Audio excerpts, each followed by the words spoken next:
Baik, Bapak Ibu semua yang sudah hadir di Google Meet malam ini, kita akan segera mulai kegiatan kita, yaitu temu pendidik daerah secara daring.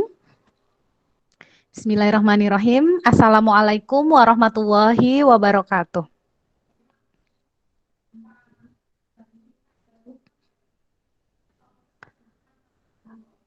Selamat malam Bapak Ibu semuanya. Luar biasa malam ini bersama dengan Bapak Ibu yang luar biasa. Malam ini saya juga jadi tambah semangat. Nanti mungkin akan yang lain mengikut untuk bergabung bersama kita malam ini. Jadi perkenalkan terlebih dahulu, saya Ibu Zidnel Karoma. Saya dari KGBN Pekalongan. Saya mengajar di SD Islam Al Azhar 60 Kota Pekalongan. Nah, semuanya bagaimana Bapak Ibu kabarnya? Semoga sehat semuanya, dalam lindungan Tuhan Yang Maha Esa. Semuanya bisa tetap semangat meskipun sampai saat ini kita di beberapa sekolah masih melaksanakan daring ya Bapak Ibu. Dan luar biasa sekali malam ini tidak tanggung-tanggung Bapak Ibu narasumber kita yaitu Ibu Susan. Beliau adalah ketua dari Kampus Guru Cikal. Ya, kita akan nanti sharing mendapatkan materi-materi yang insya Allah bermanfaat untuk kita semua, di mana yaitu kita akan berbicara topiknya tips sukses AKM. Jadi kalau sebelumnya kita ada sukses UN, sekarang tips sukses AKM. Ada nggak sih tipsnya gitu ya? Apa itu AKM? Saya yakin Bapak Ibu semuanya sudah amat sangat familiar, sangat-sangat saat ini ya kita di mana-mana dengar AKM, AKM gitu kan. Seperti apa bentuknya? Banyak sekali pelatihan-pelatihan di sana. Ya, AKM atau singkatan yang Assessment Kompetensi Minimum ini jangan sampai menjadi beban bagi kita para guru, tapi sebaliknya justru bisa kita jadikan sebuah tantangan yang kedepannya itu sangat bermanfaat untuk anak-anak kita dan untuk kita sebagai seorang pengajar. Baik, nanti saya akan bacakan profil lengkap dari Ibu Susan. Sebelum itu, nanti ini akan, karena kita sudah molor ya tadi waktunya, seharusnya kita mulai pukul 7 tepat, tapi ini sudah menunjukkan pukul 7 lebih 23 menit. Ya, kita nanti sesuaikan saja Bapak Ibu, semoga kita dengan waktu yang kurang lebih 1 jam ke depan kita benar-benar maksimal. Bapak Ibu bisa benar-benar memanfaatkan waktu ini untuk sharing, untuk bertanya jawab langsung dengan Bu Susan. Ya, jadi langsung saja saya perkenalkan narasumber kita pada malam hari ini, yaitu Ibu Susan. Nama lengkap beliau adalah Elizabeth Indah Susanti. Beliau adalah Ketua Kampus Guru Cikal.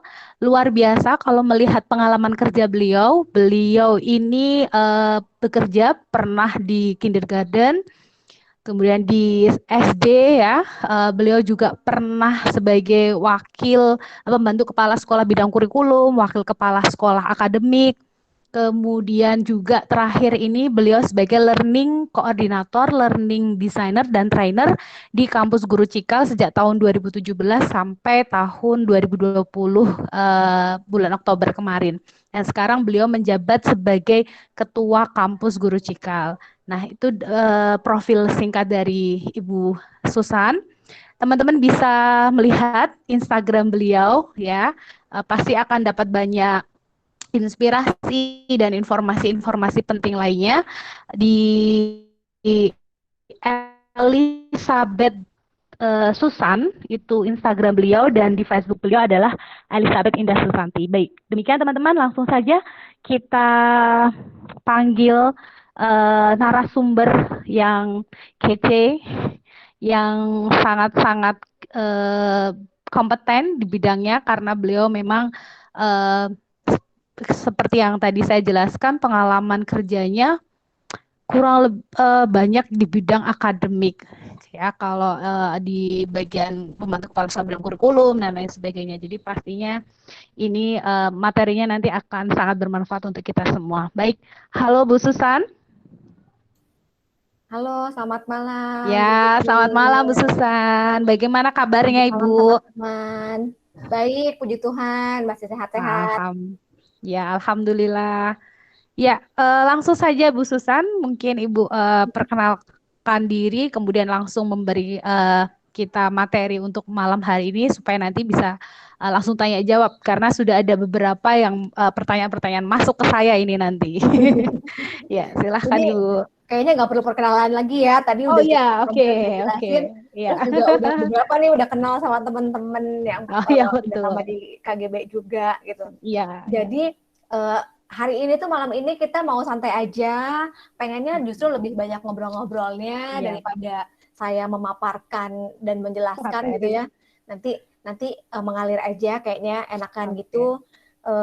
Ini juga kemarin tuh udah dapat beberapa pertanyaan yang masuk gitu ya. Betul. Jadi kita diskusi aja justru kayaknya lebih tajam lewat pertanyaan sih. Iya, iya. Gitu ya. Apa yang jadi kebingungan teman-teman, apa yang jadi Oh, keresahan, bisa langsung kita share di sini ini bareng-bareng. ada 5 pertanyaan yang kemarin sudah masuk, tapi nanti Iya, kalau ada respon silahkan aja ya teman-teman boleh langsung gitu. oke. Ini Iya. saya mau tanya dulu teman-teman di sini ada yang ikut apa namanya pelatihan dari Kemdikbud yang AKM? Bu Lili tuh Kalau aku tahu ikut. ya, kalau Bu Lili iya, kalau Gitu. saya belum. Belum. Ada berapa orang lagi? Iya. Yes mungkin? Bu Dias, Bu Dina, Ibu yang lain? Apakah ada ikut AKM? Selain Bu Lili, oh Bu Dina Oh, ikut Bu Dina ikut Bu. ya. Mm-hmm. Ya. Nah, sebenarnya kalau dari ini juga udah banyak dibahas sih. Mungkin ada yang udah ikut juga, pernah ikut di TPD ya, di KGB yang lain gitu ya. Iya. Kalau kita membandingkan AN dengan UN itu sebetulnya ini juga udah dibahas waktu di obrolan ya bahwa ini nih dua hal yang berbeda. Kalau ngomongin AN ya berarti it's a brand new assessment yang akan digunakannya juga dengan cara yang berbeda gitu. Mhm. Kalau ngomongin UN itu UN biasanya dipakai buat ukuran pencapaian gitu ya, ukuran Mhm. pencapaian standar kelulusan gitu. Sekarang justru enggak buat itu. Kita akan Mhm. menggunakan asesmen nasional itu untuk fungsi yang lebih komprehensif, di mana yang dilihat bukan hanya dari sisi kognitifnya murid aja, tapi juga dari sisi karakter, bahkan lingkungan belajarnya juga kita lihat. Jadi kita memang menilai ekosistem pembelajaran dan kualitasnya di Indonesia gitu ya. Justru Iya. kalau dulu itu dianggapnya UN itu kayaknya kok sakti banget ya. Cuma ini tuh ngobrol sama Tiga, gitu ya. ya, Ini cuma UN itu mapel itu antara hidup UN dan itu mati. sakti banget. Jadinya saat ikutan tes tertulis aja tapi seakan-akan udah bisa menilai Kasih kualitas gambaran. pembelajaran secara Mhm. general gitu. Mhm. Mhm. Padahal itu tuh belum memberikan gambaran yang komprehensif tentang kualitas. Gitu sih. Mhm. Itu juga apa namanya resiko terhadap pembelajar. Kalau dulu Mhm. UN itu kita menuntut murid, bebannya ada di murid gitu ya, bahwa Ya. murid yang dites diberikan soal-soal gitu. Justru sekarang kita nggak punya lagi resiko yang dibebankan kepada murid. Ini bukan tentang muridnya kok, ini tuh tentang kualitas pembelajarannya.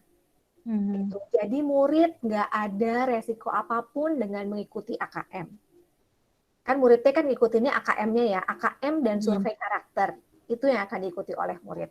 Kalau survei lingkungan belajar itu nanti 360 derajat assessment. Artinya akan dinilaikan juga surveinya itu juga diberikan kepada guru, kepada orang tua gitu ya, sebagai part of the learning ecosystem gitu. Nah, gitu. Jadi itu tadi bahwa murid tuh nggak punya resiko. Ketika dia dinilai, yang dinilai pun bukan dirinya, tapi yang dinilai adalah sekolahnya. Gitu. Ini benar-benar buat menilai pembelajaran di sekolah tersebut. Gitu. Ya, prosesnya. Jadi muridnya pun diambilnya secara sampling. Gitu. Ada sampelnya, nggak semuanya. Kalau nggak salah ini, tapi kita mesti tunggu petunjuk teknis ya. Ya, 30% kalau nggak salah dari jumlah murid di angkatan itu di sekolah. Kalau AN kan diberikannya kepada murid di tengah jenjang pendidikan ya. Jadi kalau SD itu kelas 5, kelas SMP kelas 8, kalau SMA kelas 11. Gitu. Nah, dari murid pada angkatan tersebut diambillah 30% gitu. Nah, terus lagi apa? Selain itu, selain murid, yaitu tadi gurunya juga akan dinilai melalui survei lingkungan belajar gitu ya. Jadi itu melihatnya lebih luas gitu. Penilaiannya lebih kompleks ke guru, ke orang tua, ke sekolah. Ya. Jadi dari sisi kognitif, dari sisi keterampilan, dari sisi sikap dan karakter gitu ya, itu tuh juga akan dinilai semuanya tuh secara utuh. Kalau ngomongin karakter, rujukannya apa? Rujukannya adalah profil pelajar Pancasila. Ada 6 karakter dasar di situ. Yang inovatif, berpikir kritis gitu ya, takwa kepada Tuhan, ada 6 gitu. Teman-teman bisa baca di website Kemdikbud. Ada karakter gitu. Profil pelajar Pancasila di itunya nanti di website-nya akan keluar penjelasannya seperti apa. Itu insightful sih kalau teman-teman baca. Iya. Gitu. Nah, itu tadi perbedaannya UN dan AN. Kemudian kenapa kok bedanya dikasihnya di tengah jenjang pendidikan? Nah ini loh, kalau kita ngomongin assessment itu kan bukan hanya sekedar capaian nilai akhir, bukan sekedar skor sebetulnya. Tapi assessment itu adalah sebuah proses, sistem yang di situ digunakan untuk melihat, mendiagnosa. Ini ada masalah apa ya? Atau udah sejauh mana ya muridnya belajar gitu kan? Kalau gitu berarti kalau udah ada assessment, tindak lanjutnya apa ya? Nah, dengan berprinsip bahwa assessment itu adalah sebuah proses untuk mencari data, untuk mendiagnosa, maka ketika assessment itu diberikan di tengah jenjang pendidikan, kita masih punya waktu untuk melakukan tindak lanjut. Perbaikan dan lain sebagainya. Tindak lanjutnya di mana di 1 tahun setelahnya. Berarti kalau kelas 8 diberikan AKM, diberikan ikut AN, ada hasilnya keluar, ada rekomendasinya apa yang harus dilakukan, nanti di kelas 9-nya dia masih bisa melakukan perbaikan-perbaikan gitu ya. Beda kalau sama UN dulu. UN kita berikan di akhir.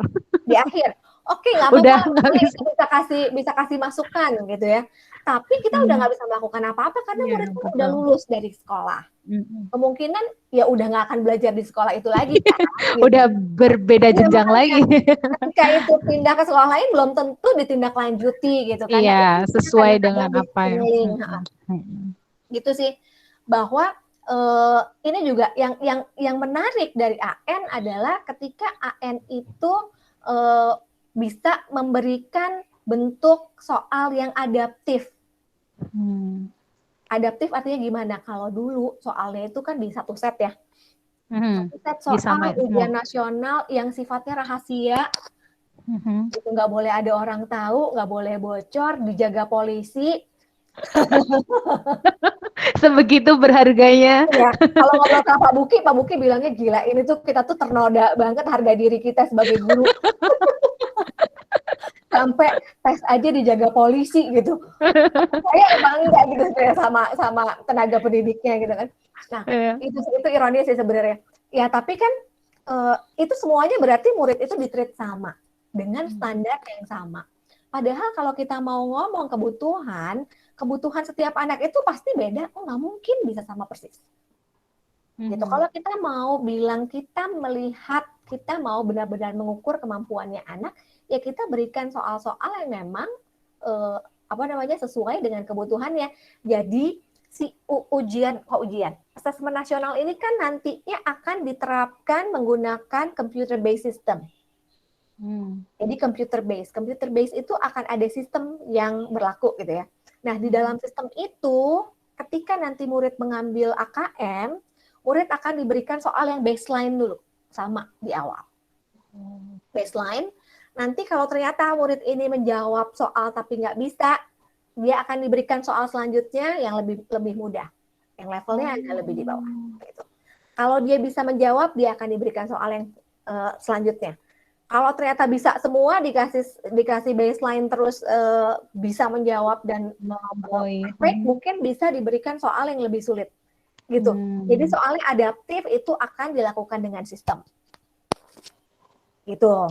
Jadinya benar-benar kita bisa melihat muridnya kemampuannya berapa. Gitu. Selama ini kan soalnya sama, ada kisi-kisinya, jadi murid tuh cenderung menghafal. Kita nggak benar-benar tahu bahwa ini murid sebenarnya bisa nggak ya? Ya. Gitu, karena benar-benar bisa nalar ke sana nggak ya? Karena udah dikasih kisi-kisi, terus murid tuh oke, di kisi-kisi ini kira-kira yang akan keluar nih sekitar seperti ini. ini. Kita udah bisa prediksi gitu. Ya, kemudian dibaca. Soalnya dirahasiain. Soalnya dirahasiakan tapi ada kisi-kisinya, gimana coba? Banyak hal yang menguji ingatan, akhirnya menguji ingatan. Nah, yang ingatan yang bagus dia akan dapat hasil yang memuaskan. Sementara AKM ini kita nggak memberlakukan soal yang bentuknya tuh seperti hafalan gitu ya, yang bentuknya menghafalkan rumus. Aku mau share sedikit contoh. Oh ya, aku sekalian bertanya ya, Bu Susan. Tadi yang 30% itu acak ya?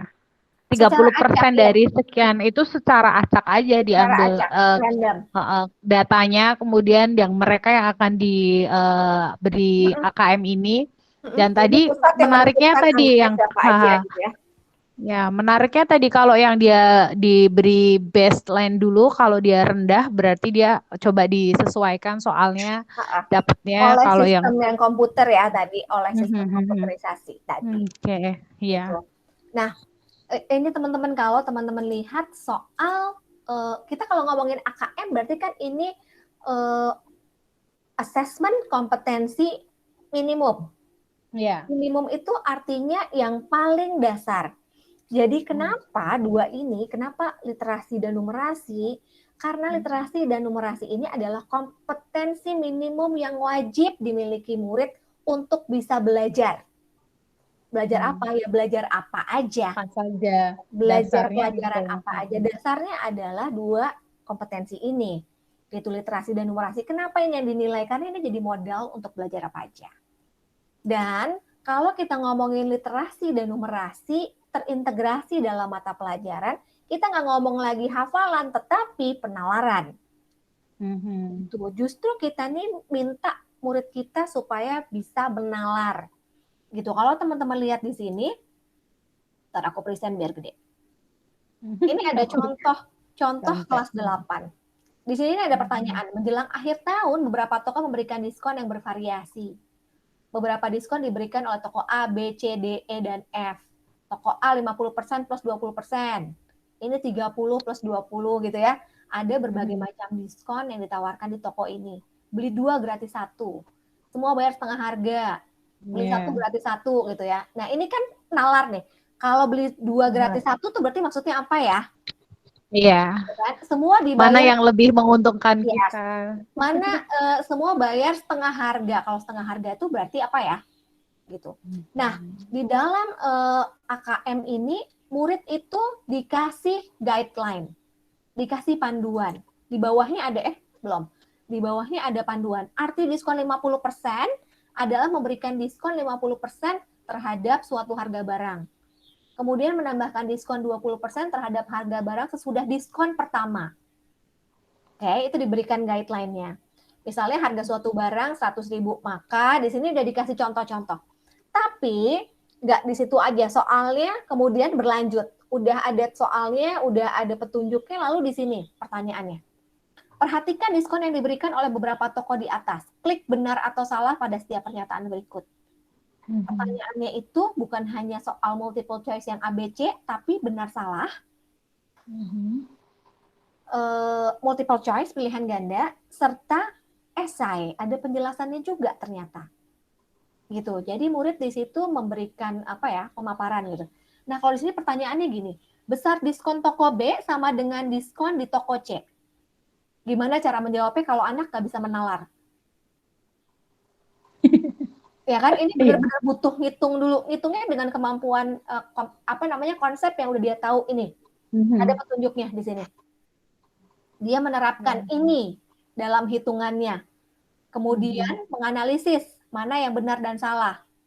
Besar di toko B sama dengan diskon di toko C, sama nggak ya? 50 sama 20 gitu kan. Yang di sini 30 sama 20. Benar atau salah? Nah, barang dengan harga yang sama menjadi lebih murah di toko E dibandingkan di toko C. Di toko E berapa? Di toko C berapa? Ya kan, ini benar-benar menerapkan penalarannya. Gitu loh. Jadi nggak hanya hafalan. Iya, nggak bisa. Gitu. Murid yang nggak pernah berlatih. Ini lagi, kalau dilihat lagi, ini tuh sangat dekat dengan kehidupannya anak-anak ya. Ngomongin diskon. It's something relevant gitu. Ya, Terus betul. pertanyaannya di sini klik iya atau tidak, kemudian ketik penjelasan. Iya, enggak, terus penjelasannya apa? Murid tuh punya keterampilan untuk reasoning, ya kan? Betul. Itu yang saat ini memang benar-benar harus, menurut saya anak itu ketika bilang sesuatu itu alasannya apa. Jadi lebih ke betul-betul apa yang menjadi pilihan itu ada alasan yang mendasari, ada pemikiran dari si anak tersebut. Karena seringnya bahkan kalau bentuknya multiple choice ABC, ketika mentok udah hitung kancing gitu. Nah, iya. Cap cip cap gitu. Gitu kan? Kalau gini penjelasannya mau apa? Toke, cicak atau toke A, toke B, toke. Akhirnya tokonya mati, ya udah nggak dikerjain. Nah, itu bentuk-bentuk soalnya. Jadi itu tadi penalaran yang kita butuhkan, bukan sekedar hafalan, gitu kan? Nah, apalagi ini ada pertanyaan sih. Aku mau lanjut ke pertanyaan. Pertanyaannya yang kemarin, yang pertama, apa yang perlu dipersiapkan ya? Nah, apa yang perlu dipersiapkan sekolah nih untuk menghadapi AKM? Apakah ada buku khusus, buku sakti lagi? Ikuti bimbel AKM itu, enggak sama banget. Enggak perlu bimbel. Jaminan lulus. Jaminan lulusnya adalah dengan membuat anak-anak tidak terbeban sebenarnya dengan ini. Gitu. Sebenarnya kan ini bukan tentang lulus gak lulus, ini nggak ada pengaruhnya dengan lulus gak lulus. Jadi kalau bilang, ayo ikuti bimbel AKM, 100% AKM lo, ini tuh bukan tentang kelulusan. Gitu. Jadi apa yang harus dipersiapkan adalah pembelajaran. Gitu. Gimana kita meningkatkan kualitas pembelajarannya. Kalau kita ngomongin secara sistem pendidikan kita, ini AKM ini bukan satu-satunya hal yang mau diubah kok. Gitu. AKM ini hanya sebagian kecilnya aja yang men-trigger perubahan di bidang-bidang yang lainnya, gitu ya. Kalau asesmen ini dirubah, harapannya adalah mendorong adanya perubahan praktek-praktek pembelajaran yang selama ini miskonsepsi. Gitu. Jadi kalau apa yang harus dipersiapkan supaya bisa mengikuti AKM adalah memperbaiki praktek pembelajaran sih. Gitu. Kalau kita bandingin, sebetulnya kita punya 3 masalah kok di dalam pendidikan kita nih. Pertama, miskonsepsi soal belajar. Miskonsepsi soal, enggak, itu bukan yang pertama. Kita tuh punya miskonsepsi soal belajar. Gitu. Itu yang salah. Pertamanya apa? Pertamanya adalah gimana miskonsepsi tentang kelas. Gitu. Biasanya waktu kita sekolah, kita akan teriak, kita akan senang banget kalau hari itu pulang cepat. Ya kan? Kalau misalnya Udah oke, bel, gurunya yeay. rapat, jadi sekolah dibubarkan cepat, yeay gitu, asik, seneng gitu. Asik. Apa namanya? Kalau dulu tuh ya zaman aku SMP suka Apa? mati lampu kalau masuk siang. Terus karena mati lampu jadinya kita nggak belajar, kita main aja gitu kan. Oh Nah, iya kah? ya, jadinya kita lebih suka ketika kita nggak belajar. Nah, Padahal seharusnya kita ingin yang idealnya anak-anak itu ketika sedih kalau nggak belajar. pulang itu berbunyi terus ya udah selesai ya belajarnya. Mhm. Ketika anak-anak waktu nggak masuk sekolah terus kangen banget, aduh pengen sekolah gitu kan, gitu pengen Mhm. belajar gitu. Itu pertama. Murid tuh nggak merdeka di kelas. Kita Mhm. sering terkungkung sama peraturan-peraturan yang kadang-kadang nggak make sense. Mhm. Kita tuh Dibuat sepihak. dibuat sepihak, betul. Terus kita itu juga terjajah dalam arti nggak dialogis hubungannya. Mhm. Itu kita nggak bisa menyampaikan pendapat. Kita kalau mau bertanya aja jadi takut, ya nggak? Ya, pikir-pikir Apa lagi ya. tadi nggak dengerin ya kamu tadi, gitu. Kalau tadi Oh, gurunya galak banget ya. ini terus dibilangnya ya kita tuh bertanya itu bukan budaya kita. Karena kita takut bertanya. Ya. Padahal kan bertanya itu tuh sebuah alat belajar.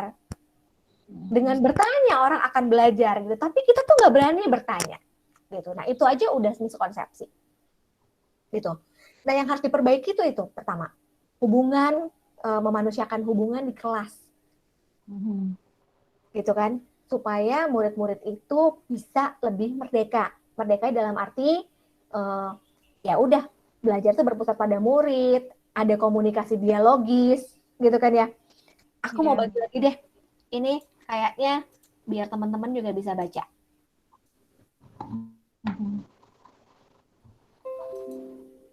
Ini teman-teman. Ini dia, miskonsepsi itu yang tadi manajemen kelas, murid untuk patuh, guru mendikte, strategi hukuman dan sogokan gitu ya. Padahal konsepnya itu kita tuh harusnya tuh bisa mandiri loh. Kita tuh guru itu harusnya melibatkan murid, bikin kesepakatan dan tadi refleksi dialogis tadi. Strategi belajarnya juga miskonsepsi. Kenapa? Karena ngejar target, ketuntasan konten. Iya nggak? Kadang-kadang, Ya. kadang-kadang guru tuh suka gini Belum sih. selesai gimana? Belum selesai ya. Anak-anak silahkan ini pelajari sendiri di rumah lalu selesaikan soalnya. Minggu depan kita udah mau masuk ke bab baru. Aku tuh inget banget sih dulu suka gitu. Aku juga gitu. Kejaran gitu kan. Karena kita dituntut untuk ketuntasan konten. Itu juga yang dilihat di UN. UN itu belajarnya apa? Materi kan kisi-kisinya kan kisi-kisi materi Ya. gitu. Bukan kompetensinya tapi materinya apa yang mau diulangankan, diujiankan. Makanya kenapa yang di UN kan tuh cuma 3 pelajaran, 4 pelajaran. Bayangin kalau semua mata pelajaran diujiankan nasional dengan content base, bagaimana beban murid kita? Bobok ya yang ada. Gitu. Matematika, bahasa Tapi Indonesia sama IPA aja udah ngap-ngapan ya. Pengayaan iya, setiap minggu pulang sekolah gitu untuk menghadapi UN. Karena itu tadi content base. Nggak ngetes kompetensinya, tapi kontennya. iya. Gitu. Dan Betul. belajarnya pun diajarkan secara satu arah. Ya udah pakai buku. Ada buku paket dari sekolah. Dah, dari situ aja. Ikutin itu, mau nggak mau. Gitu ya. Satu arah. Iya, Either pakai LKS, buku, atau gurunya ngomong gitu ya. udah Gitu. selesai. Dan udah saklek banget sama kurikulum. Kurikulumnya nggak menyesuaikan kebutuhan murid gitu. Padahal kalau kita ngomong pembelajaran itu bukan berorientasi target. Belajar itu buat siapa? Belajar itu buat murid. Bukan buat target. Muridnya loh yang dikasih ini. Bukan targetnya yang dikejar, tapi muridnya yang dikejar berkompetensi gitu.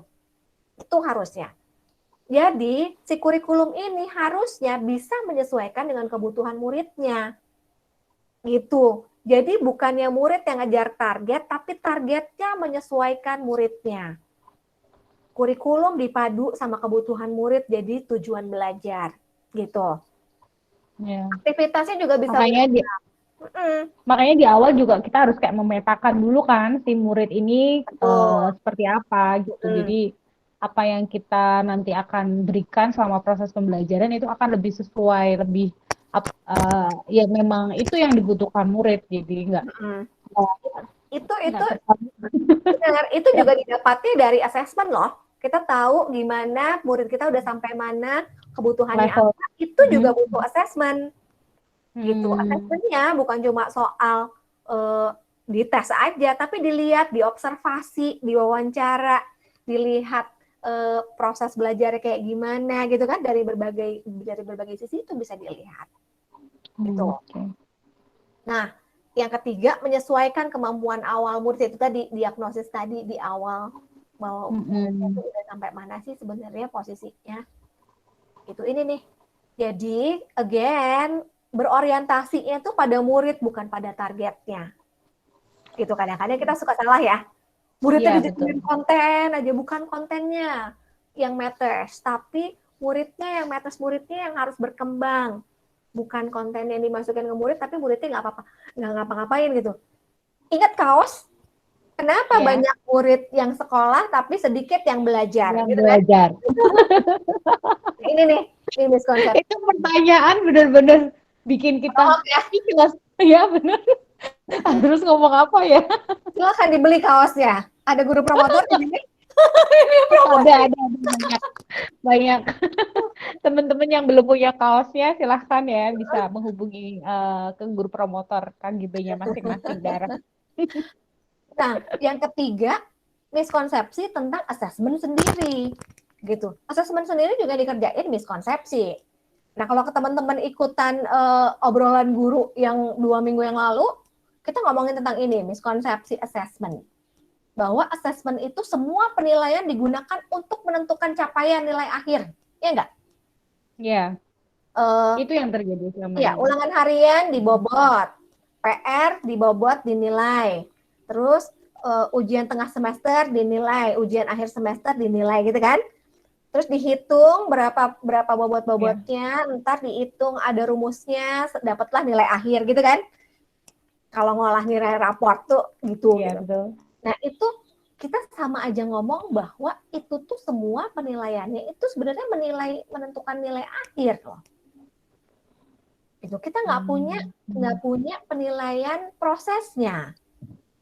Gitu. Penilaian Hmm. prosesnya kayak gimana sih? Penilaian proses itu adalah sebenarnya ya nggak ada penilaian, bukan yang nggak ada penilaian, nggak ada skor, bukan Hmm. skor dilihat, tapi benar-benar menilai untuk melihat prosesnya. Oke, diobservasi. Oke, dikasih rubrik. Oke, abis itu dapatnya apa? Didiskusikan sama muridnya. Gitu. Nah, ternyata aku lihat kamu hasilnya gini. Kesulitannya apa ya? Atau apa kamu udah ngerasa bisa di mana dan apa yang masih menantang? Muridnya ikut menilai dirinya sendiri. Muridnya ikut mengevaluasi apa namanya proses belajarnya udah sampai Proses mana. belajarnya dia. Hmm, gitu. Nah, itu yang penting. Makanya sebetulnya harusnya porsi belajar murid itu harus lebih banyak asesmen formatifnya. Seperti namanya formatif, formatif kan membangun gitu ya, formatting. Mhm. Gitu. Mhm. Sebelum sampai ke akhir, ini mempersiapkan dulu supaya bisa nanti mencapai tujuan belajarnya. Jadi justru formatif ini bikin dia tuh mempersiapkan, persiapan formatif, feedback, diskusi, perbaikan, tindak lanjut gitu kan ya. Sampai Ya, dia benar-benar bisa dan siap mengikuti assessment of assessment learning. yang Ya, menentukan nilai akhirnya berapa. Gitu. Nggak ada diagnosis, jadi langsung aja semua murid ditreat sama. Mau masuk kelas 2 berarti udah harus bisa perkalian misalnya. Mhm. Padahal mungkin di kelas 1 konsep penambahannya belum matang gitu. Ya, bisa jadi. Tapi udah langsung dihajar, oke nggak bisa. Soalnya capaiannya targetnya harusnya kelas 2 itu udah harus perkalian. Udah capek ya. Gitu. Nah, padahal nggak semua murid itu punya uh, berada pada pencapaian Di posisi kompetensi yang yang sama. Mhm. betul. Gitu loh. Ini yang diperlukan diagnosisnya nggak ada. Terus nggak ada nggak ada asesmen formatif yang tadi saya bilang. Itu yang absen dari Hmm. proses pembelajaran kita selama ini. Makanya kita takut banget kalau dites ya. Iya. Karena tes itu judgement, bener nggak sih? Ya, loh. Akhirnya itu akan menilai it's bad, it's Akan good, dinilai gitu. Tanpa kita tahu. Kayak dulu ya, aku tuh prosesnya seperti apa bener. kita. Dulu kalau waktu SD, kalau tes mengarang, bahasa Indonesia ada tes mengarang ya. Itu tuh, ya Allah, udah yang mengarang itu kan susah. Terus nggak pernah dapat nilai bagus. Jadi takut kalau udah mau mengarang tuh ya. Mengarang. Namanya mengarang, tapi ngarang terus dinilai jelek gitu loh. Katanya suruh ngarang, gitu, tapi nilainya jelek. Iya betul. Ngarang. Yang benar ya kayak apa? Gitu. Iya. Dan aku tuh nggak pernah dapet informasi tentang sebenarnya ini tuh bagus apa enggak sih? Kenapa aku nilainya 6? Sementara temanku bisa dapat nilai 8, bisa dapat nilai 9. Aku Feedbacknya. pengen banget loh seperti mereka Ya gitu. seharusnya. Aku hanya tahu mereka bagus dan aku jelek tanpa pernah tahu sebetulnya masalahnya di mana. Gitu kan? Udah aja langsung dapat nilainya tapi nggak ada feedbacknya. Gitu. Apakah suaraku masih terdengar?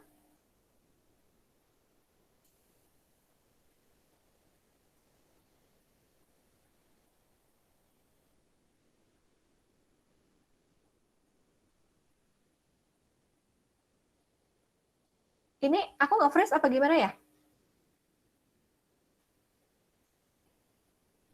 Masih terdengar Bu Susan. Masih terdengar ya? Iya. Oke. Soalnya aku takut sinyalnya hilang. Nah, untuk teman-teman untuk mengatasi miskonsepsi yang asesmen sendiri, sebetulnya kita harus rubah caranya bahwa komposisi asesmennya itu juga harus dirubah. Pelajaran Jadi, dari masing-masing sekolah, dari masing-masing guru itu yang harus diperbaiki, yang semuanya itu harus tetap semangat belajar, memperbaiki kualitas, meningkatkan kompetensinya masing-masing gitu. Jadi nanti itu yang akan secara tidak apa namanya mempengaruhi ya, memberi pengaruh pada proses keberhasilan dari anak peserta didik kita gitu. Karena kembali lagi tadi AKM itu bukan kayak ujian yang harga mati juga, karena sebetulnya di situ nanti ada evaluasi yang akan kita lihat bersama-sama ke depannya supaya ada perbaikan gitu lebih baik. Nah, untuk yang oke, Bu Susan sudah bisa bergabung lagi dengan kita teman-teman. Yang kedua, bagaimana sih Bu Susan nanti hasil akhir AKM ini, apakah akan diklasifikasi nih prosentase, berapa siswa yang masih dasar, berapa yang cakap, berapa yang mahir, berapa persen, kemudian dampaknya bagi sekolah yang bersangkutan, karena khawatirnya ini endingnya jadi kayak pelabelan, karena yang kayak UN kan juga begitu ya, pelabelan, maksudnya target jadi sekolah itu favorit nih, jadinya harus sekian, jadi sama aja nanti nih anak-anak ini kan jadi korban lagi nih dari sekolah yang harus dipush sedemikian rupa nah, untuk mencapai target. iya. Ini kan anak-anaknya kan diambil secara acak. Ya. Tapi penilaiannya bukan penilaian anak. Jadi nanti nggak ada aku nih di sampling, aku ikut sampling diambil sampel sebagai peserta AKM. UKM. Tapi aku nggak akan dapat nilai Susan, nilainya segini, enggak. Nanti nilainya adalah nilai sekolah, rata-rata sekolah, gitu. Sehingga nanti bisa dikatakan sekolahnya itu untuk tingkat literasinya ada di mana. Gitu. Jadi ini tuh kayaknya udah ada info juga ya soal ini kan. Soal ini hasil AKM-nya. Hasil AKM-nya kan bentuknya perlu intervensi khusus, dasar, cakap, atau mahir. Gitu. Jadi di sini nilainya bukan nilai angka. Gitu. Ini ada kriterianya, ada rubriknya.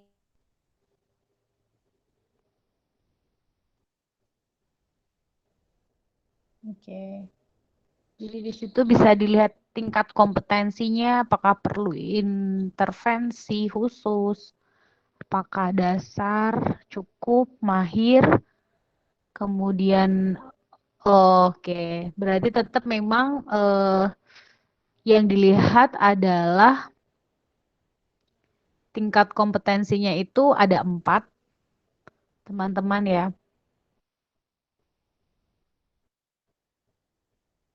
dilihat dari dua kompetensi, yaitu literasi dan numerasi, literasi membaca dan numerasi. Kemudian masing-masing itu levelnya 4, dari mulai perlu intervensi, dasar, cakap, dan mahir. Oke. Hasil AKM dilaporkan.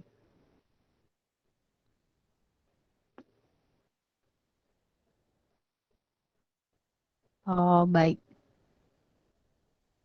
Ini Bu Susannya belum. Oke. Halo, aku Sempat. hilang Halo. lagi ya? Ya, Aduh, naik turun menghilang. betul. Ini sinyalnya, mohon maaf teman-teman. Ya, tapi Gitu. menarik. Tadi sampai Ayo, mana aku ya? tadi sampai bentuk nilai pelaporan dari AKM itu sendiri. Oke, Tadi ada numerasi, literasi dilihat dari 4 nah, level. ya. Jadi hasilnya bukan skor, tapi berupa deskripsi sudah berada di posisi yang mana. Jadi kan ini tuh aman buat murid karena murid nggak di label nilainya berapa. Gitu. Jadi there's nothing to do with the student, tapi lebih ke rata-rata sekolahnya sehingga sekolah harus melakukan apa. Pemerintah ini juga memberikan sinyalemen baik dengan adanya proyek-proyek ya. Makanya nanti akan ada pendampingan, ada organisasi penggerak yang membantu mendampingi sekolah-sekolah untuk memperbaiki praktek literasi dan numerasi, teman-teman. Oke. Gitu. Jadi nggak dibiarin aja ya udah sekolahnya nilainya masih butuh intervensi tapi nggak diapa-apain gitu ya. Enggak, justru sudah disiapkan program intervensinya di mana ada pendampingan. Gitu. Dari penggerak ya. Dari penggerak, dari pemerintah, kita nggak tahu nanti teknisnya gimana ya. Tapi disiapkannya adalah ada pendampingan dari pemerintah. Gitu. Itu sih. Jadi sebetulnya kalau misalnya mau ngomongin kita mau dapat manfaat apa dari AN dan AKM gitu ya. Kalau kita benar-benar ingin memetik manfaatnya, ya udah justru kita tuh nggak perlu kok melakukan apa-apa. Nggak perlu kok mengkatrol nilai misalnya gitu ya, mempersiapkan murid hafalan. Enggak. Benar. Justru ketika kita mau ngomong pemetaan kualitas, kita harus melakukan dengan sejujur-jujurnya supaya kita bisa melakukan perbaikan sebaik-baiknya. Biar diagnosisnya itu betul gitu. Jadi apa yang nanti solusinya ya sesuai apa yang memang kita butuhkan. Ya betul. Baik. Ya menarik sekali AKM ini walaupun memang untuk para guru, sekolah, pimpinan gitu ya, pimpinan sekolah ini suatu hal yang ya memang perlu kita pelajari bersama-sama sih gitu ya. Jadi supaya nanti dalam prosesnya pelaksanaannya itu memang apa yang jadi tujuan AKM ini benar-benar kita bisa dapatkan gitu. Nah ini dia, apa manfaat AKM sih Bu Susan bagi kehidupan nyata kelak siswa? Hubungannya juga dengan dunia kerja. Wah, sampai dunia kerja, mungkin yang SMA. Kalau aku boleh berpendapat, sebetulnya bukan AKM-nya. Gitu. AKM itu hanya sebagian kecilnya. Tapi AKM ini mendorong perubahan praktek belajar. Gitu. Justru praktek belajarnya ini yang membuat perubahan kepada muridnya. Gitu, melalui ini ya, melalui AN, melalui AKM ada peningkatan kualitas pembelajaran. Harapannya sih itu. Peningkatan kualitas pembelajaran berarti apa? Berarti kita pengen murid yang lebih kompeten, bukan murid yang jago menghafal. Gitu. Sekarang murid lulus UN nilainya bagus, tetapi nggak bisa hidup gitu ya, nggak bisa mengatasi persoalan-persoalan hidup gitu. Padahal kita tuh udah mengacunya pada kompetensi abad 21. Iya, tadi. Ya kan ya, ngomongnya kompetensi abad 21, teman-teman baca deh, kira-kira apa aja. Di situ tuh intinya adalah murid bisa mengatasi kehidupan dan tantangan-tantangan hidupnya. Yang ada, ya. Termasuk bisa menggunakan informasi dan teknologi gitu, mengintegrasikan dalam kehidupannya. Gitu-gitu Ya, sih. terutama ya tadi ya kemampuan bernalar itu tadi Betul. yang Gitu, inovatif, kreatif. Karena dituntutnya kita udah bisa jadi apa ya? Problem solver buat kehidupan. Itulah kenapa murid dituntut untuk bisa berinovasi dan kreatif gitu kan. Nggak cuma jadi, kalau bisa jadi penggerak, benar nggak sih, inovator, gitu kan, inventor, kan murid yang menggerakkan sesuatu, melakukan perubahan-perubahan yang positif gitu. Iya, betul. Iya, dan juga ya kemarin hasil dari hasil yang dari PISA itu tadi ya, yang bahwa ternyata hasil belajar pendidikan dasar menengah kita itu ya memang bisa dibilang kayak memprihatinkan dari sisi literasinya, numerasinya, Betul. kondisi emosinya seperti apa gitu. PISA itu digunakan mengetes kemampuan anak umur 15 tahun ke atas. Karena 15 tahun ke atas. Karena di situ diharapkan anak umur 15 tahun itu sudah bisa mengimplementasikan konsep, bernalar buat mengatasi kehidupan nyata gitu ya. Kalau kita lihat di tahun 2015 ke 2018 itu kita justru menurun. Di atas, kita itu di atas Thailand tapi di bawah Filipina. Baca itu dari 391 nilainya jadi ke 371 gitu ya. Ya kan? Turun semua. Matematikanya juga turun 386 jadi 379 poin, termasuk sains. Sainsnya juga 405 jadi ke 396. Jadi menurun terus. Tren matematik sama sains untuk kelas 4 dan 8 juga ini juga menurun gitu. Jadi ini membuktikan bahwa sebenarnya anak kita tuh bisa UN, nilai UN-nya bagus, tapi kok nalar nggak bisa. Iya, nggak, oke. Kalau ya kita tadi ngomongin, karena kalau kita ngomongin gimana bentuk soal PISA tuh hampir kayak AKM sih, yang tadi menggunakan konsep yang dia pahami untuk memecahkan masalah. Bentuknya menalar kayak gitu, banyak soal penalarannya. Dan lebih ini sesuai sama apa yang di sekitar dia, kayak tadi yang soal-soal diskon gitu, yang relevan, yang emang kita sering jumpai dan kita memang butuh nalar ke situ gitu kan, ketika kita milih mau yang mana ya diskon yang lebih menguntungkan untuk kita. Nah, seperti itu. Iya, baik. Oke, jadi manfaatnya sangat bermanfaat sekali ya tentunya ya Bu Susan ya untuk anak-anak kita ini di masa depannya, apalagi di dunia kerja tadi, dari mulai mengubah proses belajar yang tadi mungkin hafalan, sekarang udah nggak bisa, bukan nggak bisa lagi hafalan, mungkin ada berapa yang perlu dihafal, tapi artinya lebih kepada dia proses berpikirnya seperti apa, dan yang penting ketika dia punya jawaban sesuatu, dia bisa ngasih alasan, penjelasan. AN ini berguna kalau AN ini berguna kalau kita melakukan tindak lanjut.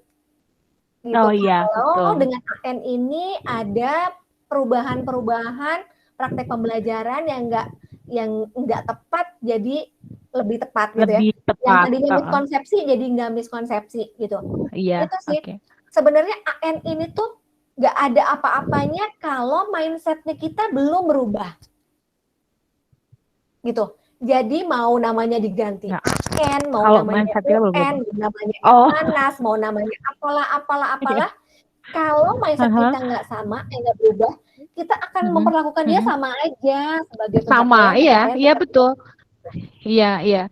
Makanya tadi gimana caranya nih kita biar AKM-nya sukses, harus apa dan lain sebagainya, jadi sama aja bohong gitu. Ujung-ujungnya kayak UN yang sebelum-sebelumnya. Baik. Kalau AN yang dikerjain tapi kita nggak melakukan perubahan apa-apa, nggak mengambil manfaatnya, berarti iya sama aja kita nggak melakukan perubahan terhadap pendidikannya. Oke gitu, baik Bu Susan. Terus aplikasi persiapan AKM, bagaimana aplikasi persiapan AKM dalam pembelajaran? Oh, saya nangkapnya begini. Yang keempat itu, bagaimana aplikasi persiapan AKM dalam pembelajaran. Jadi lebih kayak ke AKM ini kita masukkan dalam pembelajaran itu seperti apa sih Gimana gitu. caranya gitu ya? Iya, betul. Gini, kalau ngomongin AKM berarti kan kita ngomonginnya kompetensi minimum literasi dan numerasi. Iya. Kalau dalam pembelajaran itu banyak di kelas. Mata pelajarannya kan banyak ya. Dan kalau ada yang bilang bahwa oke, AKM ini berarti tanggung jawabnya guru bahasa Indonesia dan guru matematika, gimana perasaannya teman-teman? Yang guru bahasa Indonesia sama matematika langsung down. Langsung, aku kata Bu Nina tuh. Gimana Bu Dina perasaannya kalau itu jadi tanggung jawabnya guru bahasa Indonesia? Nggak fair ya? Bahagia ya? Nggak enak banget. Gitu. Nah, itu tuh bukan tanggung jawabnya guru bahasa Indonesia dan matematika aja. Semua guru itu punya tanggung jawab untuk mengembangkan kompetensi literasi dan numerasi. Gitu. Karena kedua hal ini selalu terintegrasi di dalam apapun mata pelajarannya. Ya kan? Mau belajar matematika aja pakai literasi. Paham nggak soal cerita gitu kan ya, melibatkan itu juga. Paham nggak simbol matematika? Iya. Itu juga memproses informasi. Ada bahasanya. Betul gitu. Kalau kita ngomongin ini seni rupa. Pak Iwan nih Pak. Ngomong seni rupa. Pak Iwan juga guru bahasa Indonesia. Ya. Bahasa Indonesia itu kan jadi bahasa Indonesia. Apa ya? Tadi yang kalau matematika, ya. Misalnya numerasi. Kemampuan numerasi itu kita punya kemampuan melihat ruang spasial. Kayak ruang terus isi gitu ya. Bentuk gitu. Nah, ini tuh juga seni rupa waktu kita bikin misalnya gambar sudut, gambar 3 dimensi. Ini juga melibatkan numerasi kan, kemampuan numerasi itu. Kemampuan numerasi itu juga tentang kemampuan menganalisis dan mengambil keputusan. Compare. Tunggu nih ya. Aku sekarang mau pakai komposisi yang apa ya? Itu misalnya. Komposisi ini pertimbangannya apa-apa-apa. Itu tuh menimbang, itu membuat keputusan itu termasuk numerasi loh, teman-teman. Iya. Gitu. Jadi sebetulnya kemampuan ini terlibat, terintegrasi di semua mata pelajaran. Gitu. Jadi nggak cuma bahasa Indonesia, matematika aja. Gitu. Bahasa Indonesia pun melibatkan numerasi, gitu kan? Gitu. Nah, dan sebaliknya. Jadi sebetulnya kalau gimana caranya mempersiapkan dalam apa tadi pertanyaannya? Penerapan. Bagaimana sih AKM ini diterapkan dalam pembelajaran? Proses pembelajaran itu harus seperti apa? Proses pembelajarannya berarti sebisa mungkin terintegrasi. Kalau yang SD mungkin kayak udah ya karena ada tematik gitu ya. Kalau yang untuk bisa. Kalau untuk yang kayak SMP, SMA gitu? Kalau untuk SMA, SMP, kalau tematik kenapa memangnya? Why not? Sebenarnya bisa juga menggunakan tematik gitu. Itulah tadi kenapa kita tuh nggak hanya pakai kurikulum yang benar-benar plek-ketiplek ngikutin apa yang dikatakan gitu ya, tanpa melakukan penyesuaian. Yang ini nggak apa-apa melakukan penyesuaian, silakan dilakukan penyesuaiannya. Misalnya, coba kombinasi yuk. Sekarang ambil aku lagi bahasa Indonesia di SMP. Aku misalnya lagi bahasa Indonesia tentang menuliskan laporan. Belajar menulis laporan.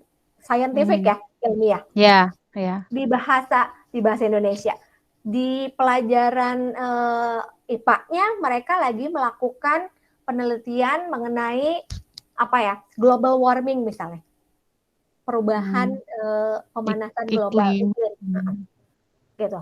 Terus dalam pelajaran apalagi ya, dalam pelajaran IPS-nya mungkin lagi belajar tentang membuat apa ya, eh, persuasi gitu, membuat organisasi misalnya, bukan persuasi yang membuat sistem organisasi, gimana caranya.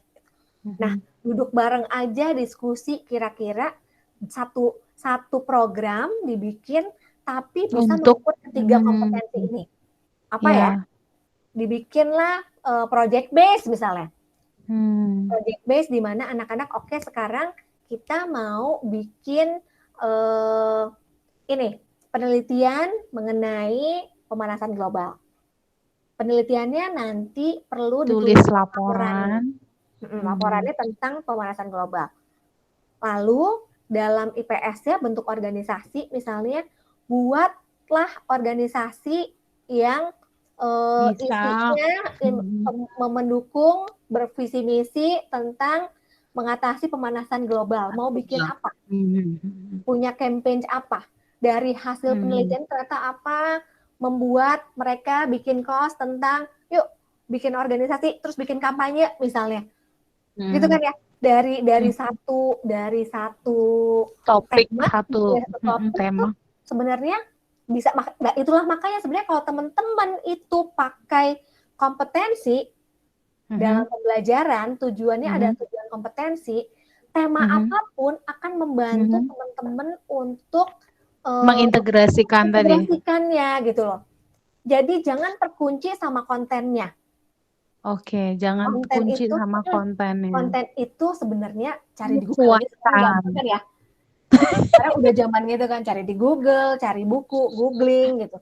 Iya. Kita akan cepet update untuk konten. Kalau hanya hafalan, ya udah tahu gitu terus apa?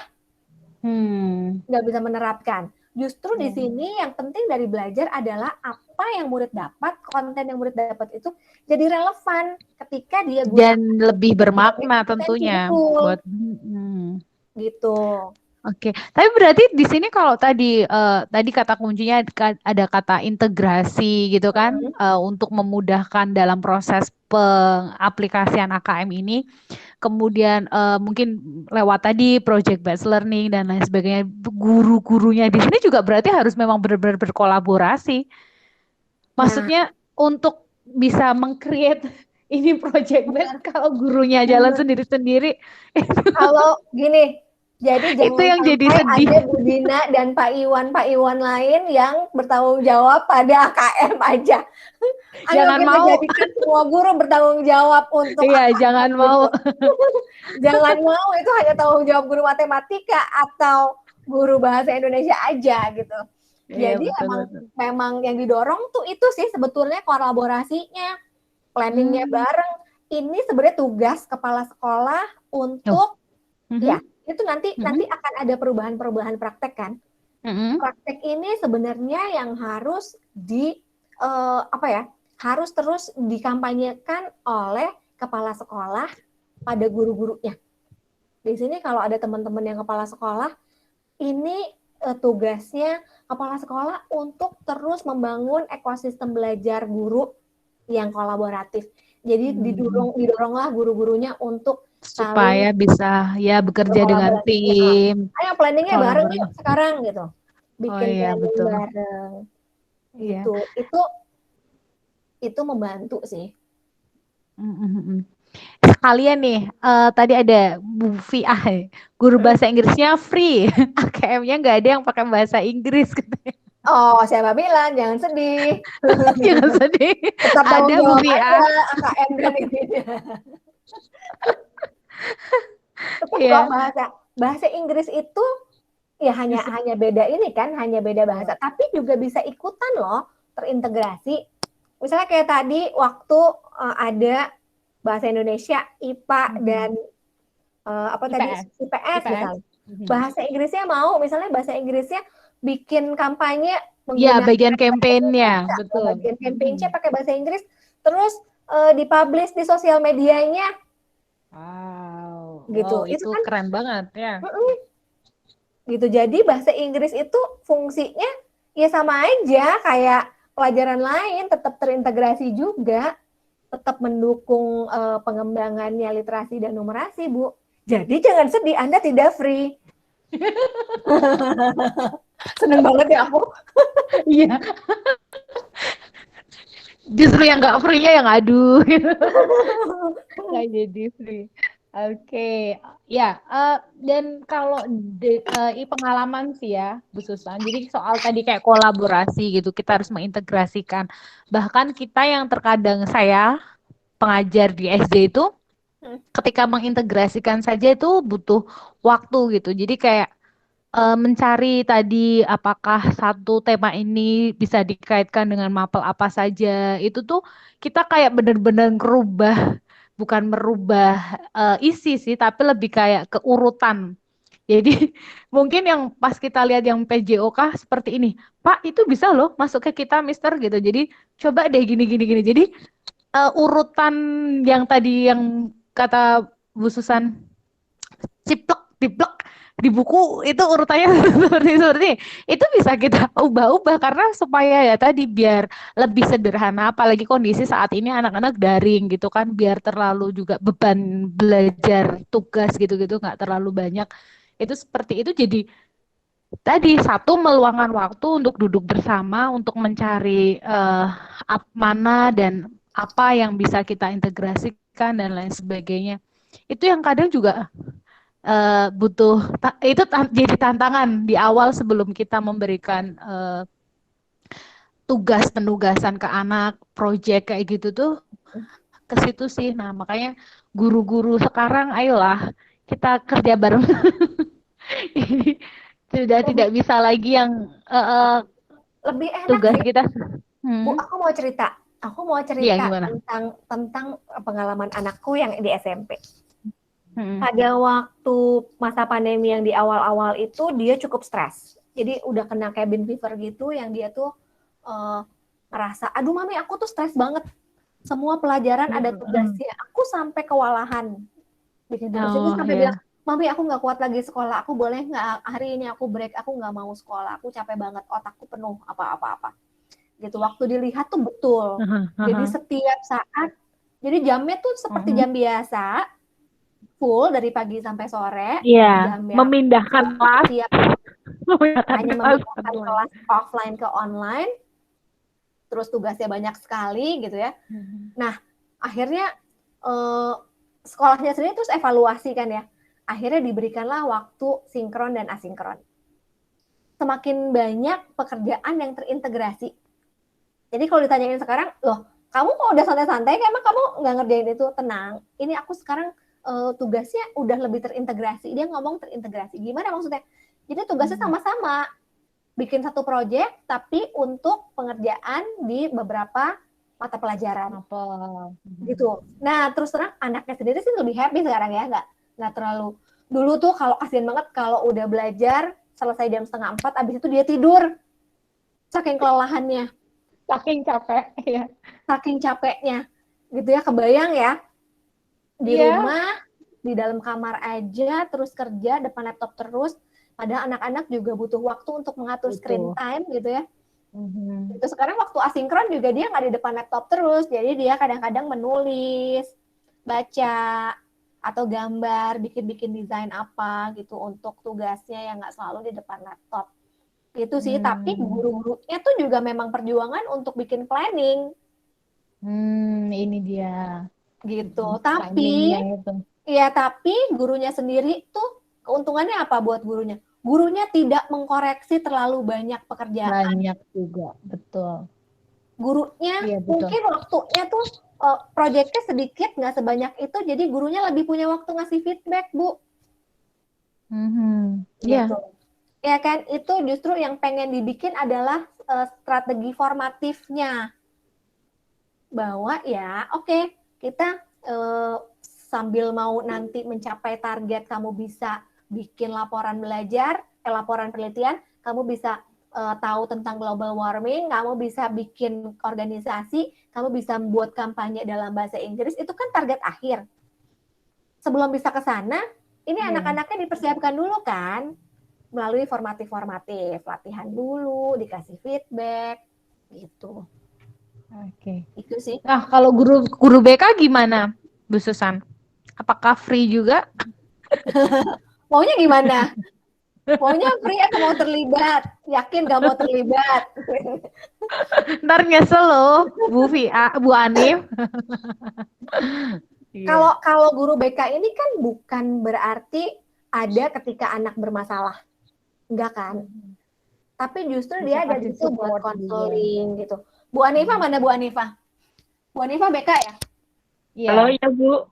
Bu, gimana Bu? Kalau BK, kalau nggak ada masalah, terus gimana kira-kira? Cari-cari Eh, masalah. enggak. Cari-cari masalah. Wah, salah nih yang pertanyaannya. Kalau nggak ada masalah, ya dicari. Enggak Bu sih, Anif, biasanya silakan sharing. kalau nggak ada masalah malah cenderung ngajak ngobrol aja gitu. Nah, Kayak kira-kira, bertukar informasi aja. nah ini tuh tetap bisa coaching sih, tetap bisa pendampingan justru ketika muridnya itu nggak ada masalah gitu ya. Kalau kita lihat benar-benar dari diagnosis nih pasti murid punya kebutuhan. Ya kan? Kalau kita tuh selama ini suka nggak tahu karena kita suka nggak mendiagnosis kan. Kalau kita tuh punya assessment yang lebih mendiagnosa kebutuhan murid, lebih formatif sifatnya, yang kasih feedback, guru BK itu akan punya pekerjaan apa ya? Ya akan punya kontribusi juga di situ gitu. Dibutuhkan Anak-anak justru. ngobrol, iya justru akan lebih banyak dibutuhkan. Oke. Begitu ya Bu Anif ya. Jadi tetap semangat Bu Anif untuk membersamai anak-anak yang biar nggak stres mau AKM juga. Ada UN saja murid tidak antusias belajar tuh Bu. Pertanyaan terakhir nih. Terus dengan AN yang tidak menentukan kelulusan, nah bagaimana kita memotivasi murid buat belajar? Ada UN aja nggak semangat. Ya udahlah pasrah. Siapa yang semangat sih? Kalau UN itu terus harus pengayaan, capek banget, dibebani dengan pelajaran tambahan, ya kan? Harus Iya. ngapain? Siapa yang happy dengan UN? Sebetulnya itu kalau saya sih sebenarnya itu pendapat pribadi saya, teman-teman. Kalau kalau ngomongin soal UN, ini ngomongin motivasi ya jadinya ya. Gimana Iya, semangat belajar? UN aja nggak kalau semangat tadi belajar. yang jelas-jelas itu kayak buat penilaian dia ketika dia mau masuk ke jenjang berikutnya akan dilihat dari situ gitu kayak ya kamu 3 tahun belajar 6 tahun belajar cuma dilihat selembar kertas itu jadi penentu kamu untuk the next step ke Gini, depan seperti apa. gini. Sekarang kita tanya sama muridnya, kamu lebih senengnya kalau belajar gimana? Belajarnya dikejar target atau belajarnya sesuai dengan kebutuhan dan cara kamu? Gitu. Kalau muridnya itu sekarang bukan sekali lagi ngomongnya itu bukan asesmennya sebenarnya, tapi cara belajarnya kayak gimana kan? Kalau muridnya di-assess, tapi dia ngerti banget, oh aku tuh di-assess bukan di-judge. Aku tuh dinilai dalam arti aku diberi masukan dan aku tahu posisiku di mana, guruku membantu aku setelah itu dengan kebutuhanku. Itu yang murid harus tahu sih. Dari assessment itu harusnya tuh kayak gimana. Gitu. Apa yang dilakukan selanjutnya adalah cari yang relevan, hal-hal yang relevan sama muridnya. Gitu. Selama ini kan UN tuh sebenarnya aku yakin bukan semangat bahwa mereka belajarnya sih, tapi ketakutan tidak lulusnya yang membuat mereka belajar. Ketakutan dijudge yang jelek. Dapat nilai jelek dan tidak lulus, itu yang membuat anak-anak sebetulnya terpaksa. Akhirnya terpaksa. Ini tuh kita nggak usah pura-pura deh maksudnya. Sebenarnya siapa yang suka digituin gitu loh. Ini tuh terpaksa. Gak ada yang memaksa murid untuk oke, aku belajar habis-habisan. Mungkin bukan karena semangat, tapi terpaksa. Itu sih nggak relevan sebenarnya belajarnya buat apa. Kalau Mhm. belajar kayak tadi misalnya dengan yang tadi melakukan project terintegrasi, Mhm. muridnya Mhm. bisa bikin laporan, tapi di situ juga dia tahu tentang global warming, habis itu melakukan sebuah action, sebuah kampanye, misalnya gitu tuh kan itu hal-hal yang dekat dengan kehidupannya anak-anak, Ya. relevan. Sebenarnya yang membuat anak termotivasi adalah relevansi, keterlibatan yang membuat anak itu merasa termotivasi. Ya, dan diperhatikan bahwa itu semua maksudnya untuk kita menghargai hasilnya mereka, kita akan memberikan bantuan sesuai apa yang mereka butuhkan ke depannya, seperti itu ya Mhm. Bu ya. Mm-mm. Ini ada komentar Pak dari Iya, Pak Syafi. Kalau saya tanya murid seperti itu, seringnya mereka nggak tahu harus jawab apa. harus coba. Nah Nah, itu, lo gimana coba? Itu gini Pak, tadi. bener. Soalnya selama ini murid itu nggak pernah tahu tujuan belajarnya itu mau kayak gimana. Betul. Nggak pernah tahu tujuan belajar. Saya belajar ini buat apa ya? Gitu tuh nggak tahu. Ya tahunya cuma itu adalah materi yang harus dipelajari gitu kan. Iya. Dan memang apa namanya juga kecenderungan anak-anak itu tadi seperti mereka menyiapkan gelas kosong aja kalau menurut saya. Jadi ya udah gurunya akan menjelaskan apapun dia akan menerima gitu. Tidak tahu tidak bisa bertanya dulu, mengungkapkan dulu apa sih tujuannya, mau mau seperti apa sih goalnya dan lain sebagainya. Ya pokoknya diterima aja. Jadi kalau malah ditanya balik seperti yang tadi Bu Fia cerita, mereka malah bingung mau jawab apa. Aku juga nggak tahu. Jangan-jangan ke sekolah juga. Ya udah pokoknya Ya itu itu sesuatu ya yang karena disekolahin kewajiban sama kita. orang tuanya jadi pergi ke sekolah gitu kan. Kenapa ke sekolah disekolahin sama mama lah. Kalau Gitu. nggak ke sekolah nggak dapet uang jajan, wah parah Iya. lagi. Karena selama ini muridnya nggak biasa terlibat Okay. gitu. Gak apa-apa sih. Misalnya kita tuh nggak bisa merumuskan murid merumuskan sendiri itu tuh butuh intervensi bahwa murid sampai ke sana gitu. Tapi kan ada juga cara bahwa nah kita tuh belajar ini di kurikulum ada KD apa kita ngomong aja dengan versi yang lebih sederhana yang dipahami murid gitu. Kalau bahasa KD kan emang kadang-kadang bahasa dewa ya. Iya. Kita sendiri memahaminya butuh 1-2 menit gitu, 1-2 kali Ya, baca gitu bisa baru paham ulang apa gitu. betul, betul, betul, betul. Nah ini disampaikan aja ke muridnya, kamu nanti dengan belajar ini kamu punya kemampuan ini tuh dipakainya buat apa? Paling sederhananya paham itu sih. Ya, supaya nggak ngelakuin sesuatu tapi sebetulnya nggak paham apa yang dia lakuin. Ya ini Bu Anifah, Bu kan ada mindset bahwa pembelajaran yang tujuan akhirnya itu mengerjakan soal ulangan lebih murah, lebih mudahnya dibanding pembelajaran berbasis project, berbasis problem. Bagaimana ya mengubah mindset ini? Soalnya kalau banyak project juga makin banyak biaya yang dikeluarkan. Nah, Itu dari Bu Anif sih. Silahkan Bu project Susan. project itu kita bisa atur sih sebenarnya. Pengen project yang kayak gimana? Kayak misalnya kalau yang sederhana kayak tadi ya, project itu kan nggak harus membuat sesuatu yang membutuhkan materi-materi berbayar yang harus dibeli gitu, nggak kan ya?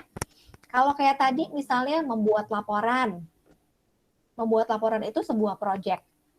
Tapi apa biaya apa yang dikeluarkan dengan membuat laporan? Kalau misalnya kertas, ngeprint, ngejilid gitu kan. Sekarang pakai aja model soft copy. Oke. Tanpa harus ngeprint misalnya. Kalau gadget pasti bisa lah dicari ya. Laptop dalam satu kelompok tuh nggak usah semua misalnya ada yang punya siapa gitu. Gitu kan. Kalau membuat kampanye misalnya butuh apa sih yang dibutuhkan? Bisa nggak pakai alat-alat yang ada? Itu sebetulnya pertimbangan-pertimbangan untuk itu tuh bisa didiskusikan dan bisa dicari solusinya sih. Ya, kalau ini dari Bu Lili ada saran project recycle barang bekas bisa juga ya Nah, kampanye ya pakai bisa. kardus bekas. Ya kemarin habis sekolah saya habis pakai itu. Dan luar biasa, mereka kreatif-kreatif gitu yang ibunya dokter yang punya bekas botol-botol obat banyak itu dipakai pokoknya apa aja yang ada di sekitarnya. Jadi lebih irit ya, itu salah satunya sih. Bener Bu Lili ya, project recycle barang bekas. Tapi ya tadi juga bagus yang sarannya dari Bu Susan, kita bisa soft file aja gitu, nggak perlu kita print gitu-gitu kan, lebih juga kita lebih ramah lingkungan dan sebetulnya esensi dari apa yang mereka sampaikan juga masih tetap kita bisa dapat gitu kita baca. Ini ada lagi nih. Hmm, oh Bu Lili menanggapi, benar menantang banget membiasakan anak merdeka belajar, tetapi harus tetap dilanjutkan sebelum bergerak makin dalam. Wih, bergerak Bu Lili ya. Itu intip. Dikasih gula. Nakutin ya, nakutin Iya, ini sampai bergerak makin dalam. Gimana Bu Lili menantang banget membiasakan anak merdeka belajar? Bisa sharing Bu Lili? Tes. Suaraku masuk nggak? Masuk, jelas sekali. Iya, ini aku kan di kelas pakai tematik ya. Nah, tematik itu dari awal sampai akhir tuh sebenarnya materinya sama, cuman diulang-ulang gitu. Nah, kemarin tuh aku coba menerapkan, kamu mau pilih yang mana? Di situ anak-anak malah bingung. Waktu refleksi, anak-anak bilang, kalian lebih seneng kayak gini atau saya yang nentuin kayak gitu. 5 anak menjawab, saya suka begini. Itu karena memang anak yang tipenya tinggi gitu ya. Anak yang selainnya yang jawab, saya lebih suka bu guru yang menentukan, jadi nggak bingung. Iya, udah pokoknya terima jadi gitu aja ya, manut gitu sama ibu gurunya. Lebih banyak yang mana? Lebih banyak yang ikut arahan dari Bu Lili apa justru yang mereka sendiri yang ini memutuskan? Lebih banyak yang minta saya merumuskan. Nah, di situ akhirnya saya yang gimana ini merumuskan tapi tetap mereka bisa merdeka belajar gitu. Itu kan yang menantang gitu. Oke. Tapi itu keren loh Bu, udah bisa memberikan pilihan kepada murid ya. Ya memang mungkin nggak bisa mengharapkan mereka memilih seperti orang dewasa ya. Kadang-kadang anak yang di SMP SMA aja juga diberikan pilihan masih bingung, jangankan anak SD gitu ya. Jadi memang butuh pembiasaan untuk misalnya gini deh, dari ini aja dari produk misalnya. Ketika dikasih tugas, Bu boleh nggak diberikan aja kebebasan bahwa kamu mau ngerjainnya gimana caranya, mau digital, mau hard copy, mau mengerjakannya dalam bentuk apa, dalam bentuk itu tuh yang paling gampang adalah memberi kebebasan dalam produk. Mungkin nggak cara, tapi produknya. Aku mau jelasin tentang global warming, tapi aku lebih suka pakai gambar, misalnya. Satu lagi lebih suka menulis. Satu lagi lebih suka ngomongnya pakai ini aja deh, pakai presentasi aja deh. Verbal ya. Gitu. Bikin podcast cetak gitu, direkam. Bikin video atau lebih suka ya pakai gambar, pakai komik, atau ngejelasin pakai anything gitu. Mungkin cara yang paling gampang untuk melatih mereka adalah memberikan pilihan-pilihan produk dulu gitu kalau belum cara gitu. Ya, di beberapa opsi silahkan mau yang mana. Memberikan pilihan itu belajar nalar loh Bapak Ibu. Iya, ya juga. Kan membuat keputusan, menimbang, compare gitu. Kan akhirnya dia. Oke. Ya, terus ini tadi setuju, tanda tanya murid juga jadi tantangan untuk guru. Ya benar. Benar Kak Faris. Tantangan ini, ya. Tantangan banget ketika supaya anak itu tadi terbiasa untuk bertanya, bahwa bertanya itu bukan sesuatu yang konotasinya negatif karena dia nggak paham. Ada modulnya. Ada? Teman-teman, ada modulnya. Keterampilan membuat pertanyaan. Di situ bisa Modulnya. belajar itu sih, modul di KGC. Jadi kalau teman-teman lihat, sebenarnya ini tuh belum pernah dipromosi aja sih. Nanti pengennya kita di landing page kita mau taruh program apa aja yang udah ada. Teman-teman bisa cari kebutuhannya di situ. Kebutuhan caranya guru membuat pertanyaan kayak gimana tuh ada. Kebutuhan kalau mau jadi pemandu belajar inquiry itu kayak apa itu ada. Kemampuan untuk kasih feedback, refleksi, strategi refleksi sama murid tuh kayak gimana sih? Itu juga ada. Gitu. Jadi kalau teman-teman tuh punya kebutuhan yang perintilan-perintilan tadi, gimana caranya kayak Pak Farizdan tadi bilang menyalakan tanda tanya pada murid gitu ya. Itu tuh juga kita punya modulnya. Teman-teman bisa memanfaatkan itu. Ini bukan yang SKGB kan? Apa? Bukan. Betul. Ini program regulernya online pembelajaran online di sekolahmu. Oh iya benar. Gitu. Oke. Ya, Pak Iwan menanggapi lagi, biasakan anak memang diberi pilihan agar terbiasa. Nah, Pak Iwan udah melakukan ya Pak waktu kemarin pandemi ya? Sudah. Dengan ya, bagaimana Pak Iwan? Di rumah sharing ke kita Pak Iwan yang di Pekalongan, ayo. Yang mana tuh? Sharing yang mana? Harian tuh Pak, yang itu teh Pak. Yang apa? Yang terbaru mungkin.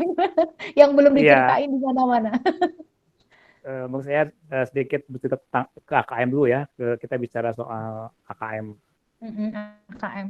Ya, kita senang bergembira sebenarnya dengan adanya penghilangan UN ya.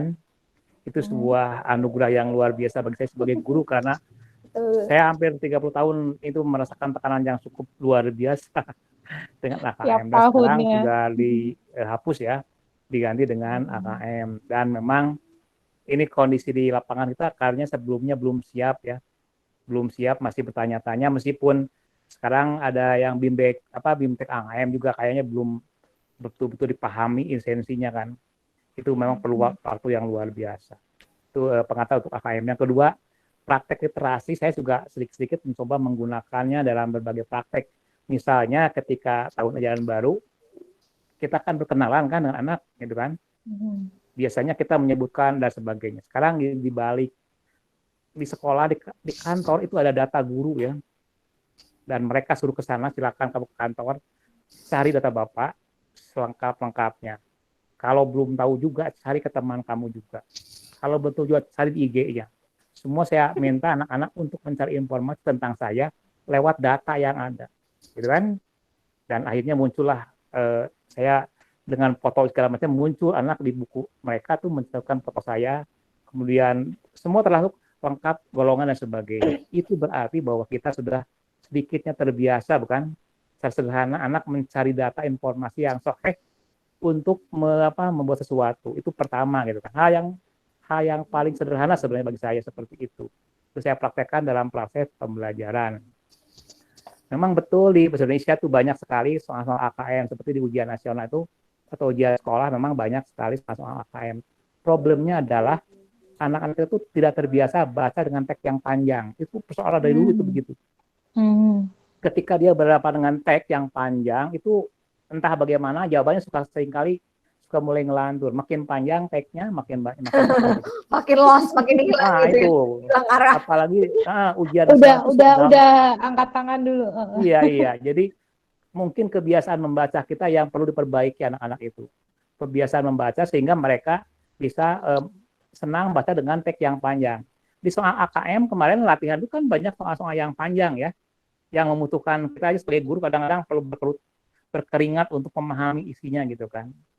Apalagi anak gitu kan. Nah, ini juga problem kita yang harus selesaikan. Jadi masalahnya adalah di kemampuan baca kita yang perlu dilatih sebanyak mungkin.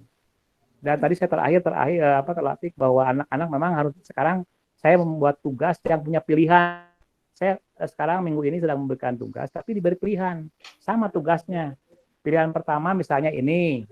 Pilihan yang kedua ini, ya ketiga ini nanti saya juga sharekan. Termasuk Anda anak mau memilih yang mana nih?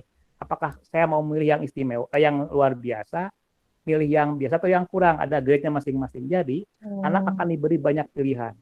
Yang penting mereka adalah punya pilihan. tergantung mereka sih kepilihannya. Misalnya gini nih, saya hanya membuat buku. Ada buku dengan grade A, mereka itu membuat buku dengan misalnya boleh lebih bagus dan pakai digital dengan sekian halaman jualnya. Ada yang cukup lah sekian halaman, boleh sederhana. Ada yang paling sederhana, yang hanya berhalaman tapi tidak bergambar. Silakan aja mereka pilih yang mana tuh kan. Nah, yang kedua saya beri waktu nih, atau saya beri pilihan. Kalau yang grade A itu berapa nilainya dan sebagainya. Saya ingin anak itu, mau pilih nih, saya mau pilih yang ini boleh-boleh saja. Yang lab 3 hari itu ada nilainya masing-masing. Mereka nanti dinilai, mereka udah punya tantangan masing-masing, nggak masalah. Kalau suatu ketika mereka berasa bahwa itu pilihan mereka yang paling mudah, bagi saya nggak penting banget ya, kalau mereka ambil pilihan. Tapi biasanya anak-anak kan suka ingin ingin yang lebih tinggi tantangannya begitu. Nah, di sini mungkin pengetahuan guru, pemahaman guru tentang ini memang harus cukup ya, katakanlah gitu. Saya juga harus berpikir keras nih mencari formula apa untuk tugas sehingga tugas itu menarik dan bukan tugas ya, namanya tantangan. Mudah-mudahan minggu ini saya sudah coba jalankan dengan berbagai tadi itu pilihan ya. Biasakanlah diberi pilihan. Kalau memang belum biasa ya wajar, ini pertama kali. Tapi ke depan kalau sudah terbiasa, mudah-mudahan Pak Ibu guru dan anak itu sudah terbiasa, nggak masalah lagi. Bahkan mungkin siapa tahu anak itu punya pilihan yang paling menantang. Oh Bu, ini terlalu gampang, mana yang berat, siapa tahu begitu kan. Nah, kalau mereka sudah tahu dengan pilihan seperti itu. Nah, biasanya guru tuh nggak mau repot kan, satu pilihan aja udah. Biar mudah kita ngasih feedback, ngasih nilainya. Itu kira-kira kita memang punya tugas yang berat di situ, yang sebenarnya bukan tugas berat, bagi saya itu sebuah tantangan ya. Memang agak selalu pertama kali tidak terlalu mudah, tapi saya akan coba mempraktekkan seperti ini. Kira-kira begitu Bu Susan. Ya, ini Pak Iwan ada pertanyaan nih. Berarti nilainya berbeda sesuai dengan pilihan anaknya ya Pak? Iya, pastilah. Mereka tuh kalau tantangannya berarti punya resiko kan. Kalau dia milih yang mana nih? Silakan aja. Tapi bonusnya adalah nilai itu di atas KKM semua. Jadi yang mengerjakan itu sudah pasti dibuat atas KKM. Seminimal mungkin yang tadi itu KKM. Jadi pertama adalah patokannya mereka hanya, kalau yang mengerjakan itu jelas mereka punya nilai di atas KKM. Dan pilihan selanjutnya seperti itu. Semua sudah dilengkapi kok. Di jumlah halaman apa yang mereka lakukan itu sudah ada. Jadi mereka seperti disadari suguhan ya, mau pilih mana nih buat saya, yang ini atau yang mana kan gitu. Itu aja sudah. Ya. Semuanya sudah. Iya, sebetulnya di situ anak-anak tuh jadi punya ini sih, terbiasa untuk menentukan target. Iya. Kalau pengen punya kompetensi lebih misalnya ya, atau mengukur kemampuan anak buat ngukur diri ya, sebetulnya. Iya. Itu kan lebih gitu. Aku sekarang maunya di sini dulu deh. Kayaknya aku belum bisa bikin digital misalnya. Iya. Gitu. Ini kemungkinannya jadinya anak tahu bahwa oke, ntar buat selanjutnya mungkin setelah ini bisa, aku bisa nih bikin yang digital gitu. Ada sense itu. Iya. Betul. Growth mindset ya. Tentang pemahaman sampai mana sih saya ngukur dirinya gimana sih gitu. Ada setting goal-nya juga bahwa ntar mesti lebih baik gitu. Tapi sebisa mungkin tetap ada rubrik sih. Rubrik itu yang akan bantu anak tahu bahwa harusnya standarnya itu udah tercapai belum? Aku udah mencapai kompetensi yang apa aja gitu. Ya, pasti itu ada itu. Ada standar itu ada dibuat standarnya, tapi yang jelas bagi anak itu penting mereka menerima sebuah tantangan yang akan disesuaikan dengan kemampuan mereka. Jadi nggak mungkin saya kalau terlalu berat, udahlah nggak ikut aja, nggak gitu kan. Berat bagi kamu, ya ini pilihan yang kedua. Berat juga yang ketiga. Yang ketiga itu udah paling bawah, itu sebenarnya udah minimal ya. Udah nggak, katakanlah cuma menulis buku kosong aja kan itu udah dapat nilai, katakanlah begitu ya. Iya. Begitulah. Yang apa? Tapi tetap anak terlihat kompetensinya ya Pak. Tetap iya. Meskipun kan, apa adanya itu mungkin di situ mereka tuh mau di situ karena memang di situ. Saya pikir mungkin untuk pelajaran yang lain nggak begitu kan. Ini untuk pelajaran saya mungkin mereka pilih yang ini kan. Anak kan tiap pelajaran kan berbeda Bu ya. Katakanlah tantangan ini dia terima untuk pelajaran saya di matematika Indonesia. Mungkin di matematika tantangannya lain lagi dan mereka pilih yang lain yang besar. Artinya di tiap mata pelajaran mereka pasti akan memberikan pilihan yang berbeda, sebenarnya seperti itu. Jadi nggak masalah kalau sekarang saya pilih anak pilihan yang paling rendah, mungkin di saya rendah, tapi di mata dan yang lain dia pilih tantangan yang lebih tinggi, siapa tahu begitu kan. Jadi nggak masalah toh. Ini semacam istilah tersebut dengan mereka punya pilihan dan kemerdekaan untuk menentukan Untuk kompetensi memilih kemampuan belajar seperti memilih apa, belajar ya. itu. Ya. Bagus sekali Pak Iwan, inspirasi nih. Saya catat nanti bisa saya gunakan di sekolah ya untuk Iya, mana ada tugas pilihan dan rubriknya juga harus jelas tadi kata Bu Susan. Nah, iya. yang soal habit membaca itu Bu Susan, apakah Bu Susan ada tips? Kan kalau yang sebelumnya itu kayak kita biasa pembiasaan pagi literasi gitu. Itu ada nggak sih yang lebih kayak bermakna, lebih eh apa ya, ya memotivasi anak aja untuk dia supaya terbiasa membaca. Karena tadi kata Pak Iwan aja kalau udah teks panjang anak-anak ini cenderung kayak yang enggak gitu. Kita tuh sebenarnya terjebak pada membaca secara mekanistis. Itu tuh warisan miskonsepsi tentang baca, tentang literasi ya. Bahwa baca itu mekanis, kita baca tuh mengeja gitu kan. Lebih pada baca terus tapi nggak dapat maknanya gitu. Ya udah, jadi emang mekanis. Kalau udah dikasih lebih panjang terus langsung deh mulai muter-muter pusing gitu ya. Atau ya tantangannya juga terlalu berat sebenarnya Bu. Jadi gini, anak-anak yang nggak biasa baca tiba-tiba ada baca buku gitu kan. Itu tuh yang membuat saya agak salah di literasi seperti itu kan. Ada di kami juga punya kebiasaan seperti itu kan. Anak tuh diukur berdasarkan banyaknya buku yang dibaca. Jadi bacanya wajib baca buku. Nah ini kan terpaksa sebenarnya. Anak-anak yang tidak punya biasa membaca tiba-tiba disadori dengan baca buku kan. Saya pernah anak lihat baca buku itu apa?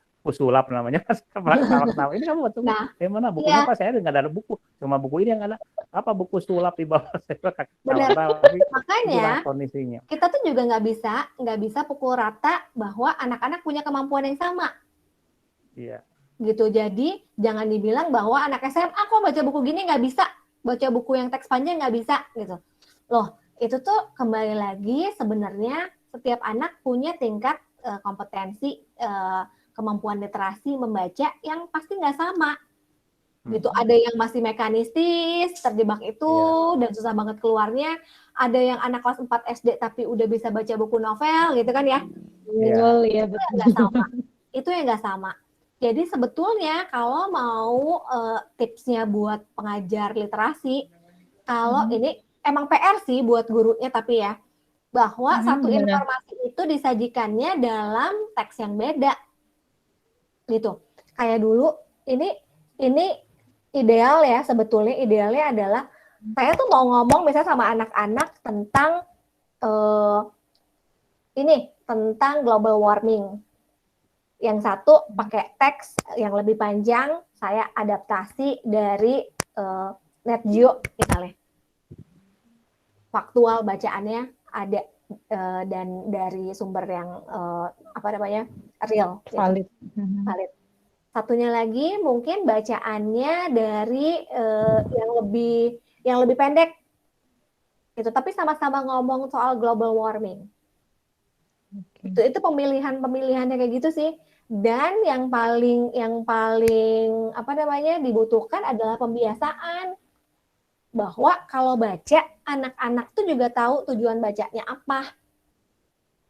Gitu. Sekarang kita mau baca teksnya teks informasi. Kamu harus cari informasi tentang apa-apa. Gitu. Baca tidak punya tujuan aja bikin jadi lebih terarah mau kemana gitu. Tujuan bacanya sendiri tuh harus tahu sih. Jadi nggak hanya asal ngasih bacaan yang panjang tanpa lihat muridnya udah berada di kompetensi yang mana. Gitu. Oke, Bu Susan, luar biasa. Tipsnya tadi adalah kepembiasaan dan tahu dulu tujuannya apa dari membaca itu supaya kita juga anak itu jadi ya udah ada gambaran lah tujuannya apa, jadi dia juga bisa menyesuaikan. Apalagi nanti terintegrasi dengan mata pelajaran kan ya. Gitu. Jadi ini tuh akan banyak terkait dengan tujuan di mata pelajarannya apa gitu. Oke. Ya baik Bu Susan, terima kasih banyak atas pemaparan dan sharingnya ilmunya yang luar biasa. Wah, kita hampir jam 9 ini. Luar biasa. Ya nggak terasa karena asik banget ngobrol sama Bu Susan dan Mungkin ada closing statement dari Ibu Susan sebelum kita akhiri. Closing statement itu sebenarnya gini sih, teman-teman, kita nggak bisa menghadapi AN ini dengan paradigma yang masih sama. Dengan menghadapi AN, sebenarnya AN ini hanya sebagian kecil dari arah perubahan pendidikan di Indonesia. Jadi kalau mau ngomong perubahan, berarti yang harus dirubah adalah mengubah mindset. Mengubah mindset pembelajarannya bahwa harus student center, berpusat pada murid, harus lebih melihat diagnosis tadi ya, formatif untuk pembelajaran, gitu. Pembelajaran yang menyesuaikan tujuan kurikulum dengan kebutuhan murid, gitu sih. AN ini nggak akan berarti apa-apa kalau kita nggak merubah mindset dan nggak mau ngambil manfaatnya, gitu. Ya, betul. Dan tidak mau mengambil manfaatnya saat ini yang ini udah dibukakan nih jalannya seperti ini, kita masih berpikirnya cara pikir old. Cara pikir lama ya jadinya malah lagi UN. terjebak lagi pada UN. Oke, baik. Terima kasih banyak, luar biasa sekali materinya, sangat-sangat senang banget diskusinya malam ini dan sama teman-teman di Pekalongan. Ya, terima kasih banyak Bu Susan, luar biasa. Sekali lagi tadi mohon maaf mungkin ada kendala jadi kita terlambat. Tapi sekali lagi bahwa kalau kita kembali lagi ke topik kita, tips sukses KKM, itu kita lihat pada diri kita sendiri, bagaimana kita mau berproses, bagaimana kita mau meningkatkan kompetensi kita sebagai seorang pendidik yang ya harus up to date, jangan yang lama-lama udah tinggalin aja. Kita sambut ke depannya pendidikan Indonesia ini lebih baik. Kita sama-sama hadapi ya, dan semoga percaya diri. Iya, Pak itu. Iya. Dan tentu saja tadi kolaborasi sekali lagi. Jadi lewat komunitas guru belajar ini luar biasa, sangat-sangat bermanfaat bagi kita semua guru di seluruh Nusantara. Dibukakan wawasan, dibukakan cara pandang yang sudut pandang yang ya saat ini memang itu yang kita butuhkan bersama. Baik teman-teman, Bapak Ibu semua, terima kasih atas waktunya. Semoga ilmunya bermanfaat untuk kita semua. Kita tetap semangat ke depan. Ingat, tidak sendiri kita bersama-sama di sini saling membantu, mensupport dan mengingatkan, tentunya menginspirasi satu dengan yang lainnya. Terima kasih Bu Susan. Saya akhiri untuk kegiatan temu pendidik daerah daring Kota Pekalongan, ya KKB Pekalongan malam hari ini. Terima kasih, mohon maaf jika ada salah kata. Selamat malam semuanya. Wassalamualaikum warahmatullahi wabarakatuh. Ya, selamat malam. Terima kasih. Terima kasih. Terima kasih yang masih stay ya.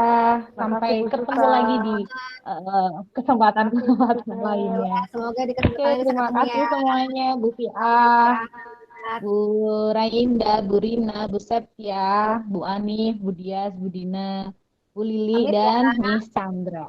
Ya, terima kasih, bye-bye ya. Sehat selalu, Bu Susan dan teman-teman semuanya. Ya.